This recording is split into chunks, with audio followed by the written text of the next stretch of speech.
variations. Setting aside human influences, causes of climatic change in the Earth atmosphere system can be astronomical, astrophysical, and geophysical. Astronomical. The length of each cycles.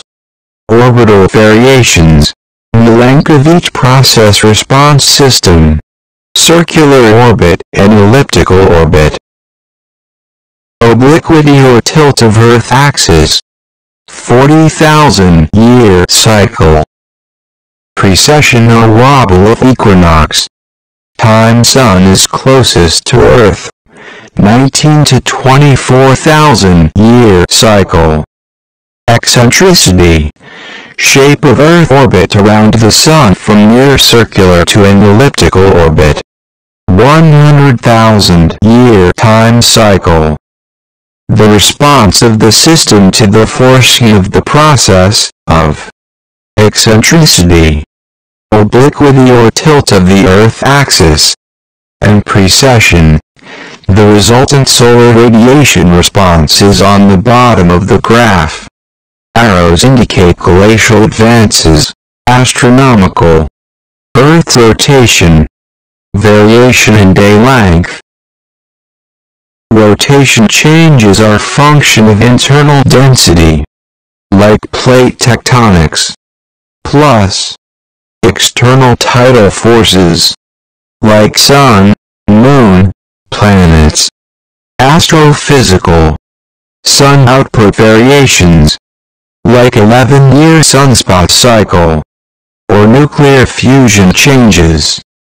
Averaged sunspots, from 1600 AD to today. The Maunder minimum, the Dalton minimum, the modern maximum.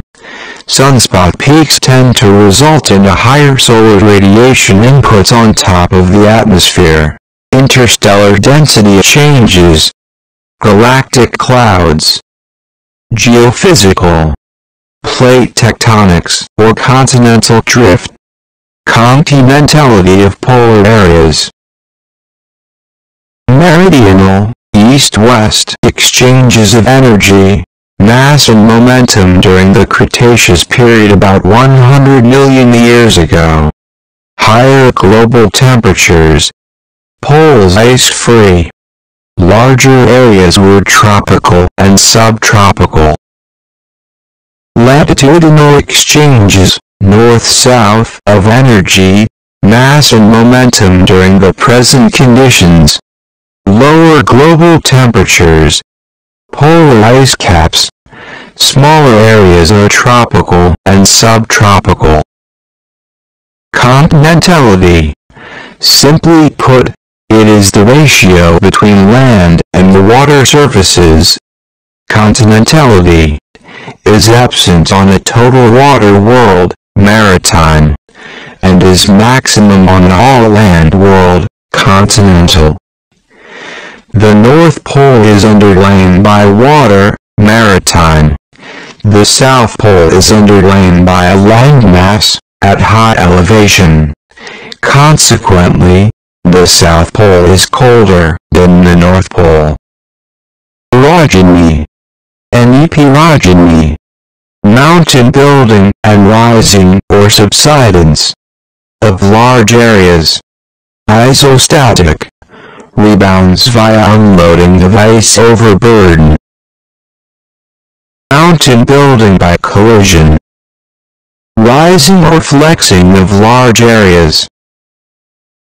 Turbidity and composition of atmosphere and oceans, like dust, gases, salinity of water, clouds, volcanic activity, changing ocean and wind currents. Unlike the previous extraterrestrial astrophysical and astronomical systems, the terrestrial geophysical systems are less well understood. In the former two systems, research is more deductive. Using white box methodology, whereas the latter Earth atmosphere systems research makes more use of inductive methods, which ranges from black box or stochastic to gray box or parametric modeling.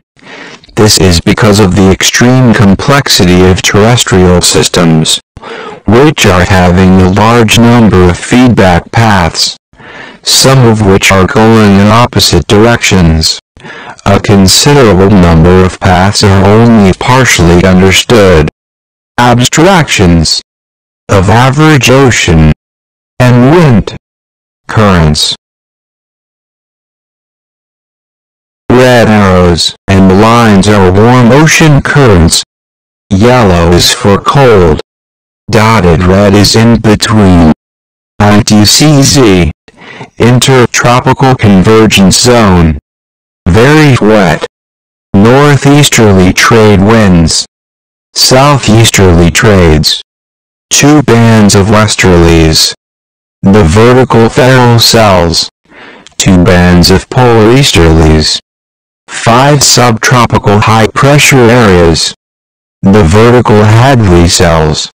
White moving arrows show high-pressure circulation. Subsiding and dry on the east. Wet on the west. The systems between the 2 westerlies is called the Rossby regime.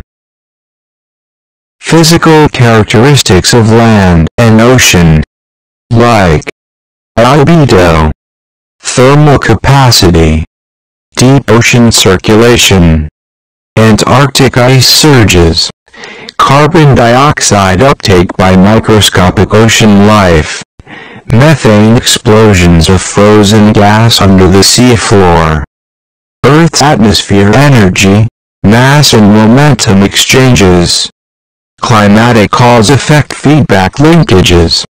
As the previous described system, this current system is of enormous complexity.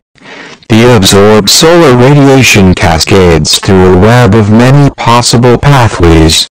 There are changes within the climatic system, framed, and external changes, outside frames. The first type deals with predictions of changes in the statistics of the combinations of different states in the atmosphere, because of many interactions within the system itself, whereas the second type of predictions deals with how these climatic statistics will be changed as a result of alterations in the external boundary conditions of the system. In this latter case, we have changes in solar radiation input, surface changes, like albedo, ocean changes, like warm and cold currents, salinity, and changes in atmospheric composition, like a variety of gases.